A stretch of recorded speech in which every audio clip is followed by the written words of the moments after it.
Jamahal Hill turned in an early frontrunner for knockout of the year on Saturday when he absolutely obliterated Johnny Walker in the first round of the UFC Fight Night 201 main event in Las Vegas. This was a stellar performance from Hill. He connected, and he connected hard. The way Walker fell for that knockout was crazy to watch, and then he just closed the show with a big final punch. Now has back-to-back wins on his resume, devastating knockouts of Walker and Jimmy Crute after that memorable loss to Paul Craig, the lone defeat on Hill's record at this point. But it seems like that loss allowed him to turn a major corner and become a much better fighter and a much more calculated fighter out there, and we are now seeing the results of that.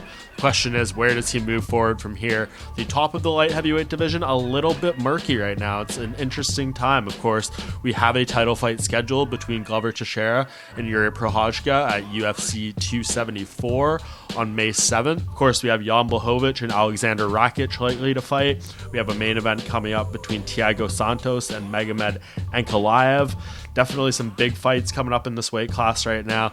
And if I'm Hill, I'm of course keeping a very close eye on all of them, being ready in case someone pulls out of one of those fights and you get an opportunity that could be his way of sliding into a big name matchup. But if I'm him, I potentially try to chase the rematch of my only loss. We have a fight between Nikita Krylov and Paul Craig, the aforementioned Paul Craig, who is the only person to beat Hill, coming up at UFC London in March. And I think the winner of that fight could be an interesting matchup for Hill. Of course, we already know what happened in the fight against Craig. If he wins that bout, a rematch between them could be pretty compelling. If you're Craig, I think you would be keen to do that, especially because Hill has a growing star in this division. He's headlined an event, something that Craig has never done to this point in his career, so a rematch there could be interesting. And of course, if it ends up being Krylov who wins that fight, that's a compelling matchup as well. Krylov is all violence in this division and a guy that really is fun to watch too, and I think him and Hill could be a great fight